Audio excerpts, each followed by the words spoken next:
SpaceX says rideshare missions will launch on time, even if partly empty.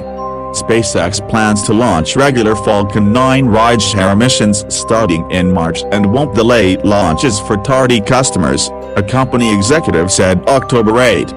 Tom Ochinero, vice president of commercial sales at SpaceX, said that the launch provider learned the importance of setting firm departure dates for rideshare missions by seeing the challenges customer spaceflight had coordinating the 64 satellites that ultimately flew on the SSOA mission SpaceX launched in December. The SSOA mission, also known as Small Sat Express, was originally planned to launch in 2017 and at one point had more than 70 satellites manifested.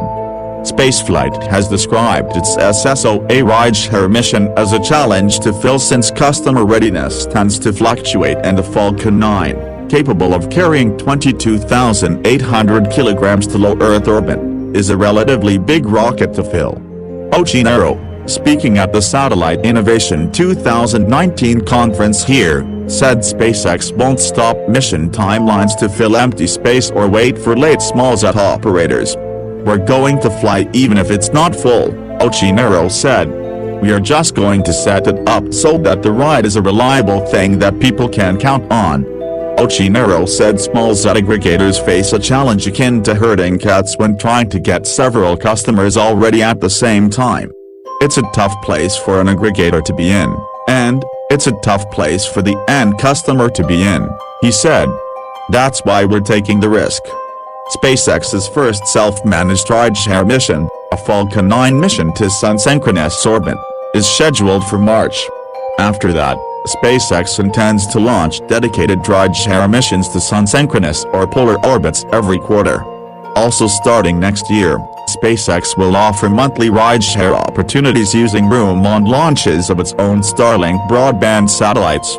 Smallsat operators that book missions and miss them can put their payments towards another launch, subject to a 10% fee, according to the SpaceX website. Other launch providers are also marketing rideshare missions.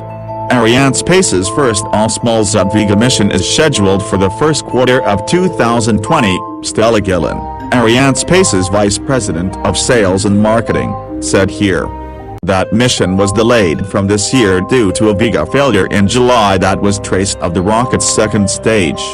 "You have to take the risk as the launch service provider to fly not completely full," she said. "It's not an easy thing to do.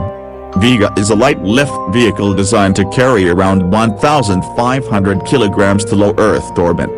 Arianespace also has a rideshare mission to geosynchronous orbit using the Ariane 64 in 2022, but Gillen said the company still wants to use rideshare aggregators to fill space on other missions.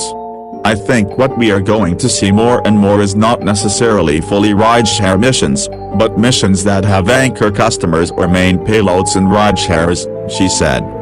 "I think launch brokers could help a lot in those areas." Spaceflight has booked some space on Vega missions, plus additional dedicated vehicles, but all smaller than the Falcon 9. The company secured 3 Electron missions from Rocket Lab, the second of which launched in August.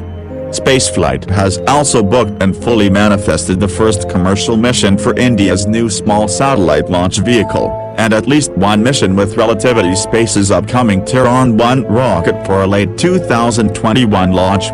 Josh Frost, Relativity Space's vice president of government business development, said Spaceflight is working on filling that first mission, but that it shouldn't be as difficult as the SpaceX SSOA launch.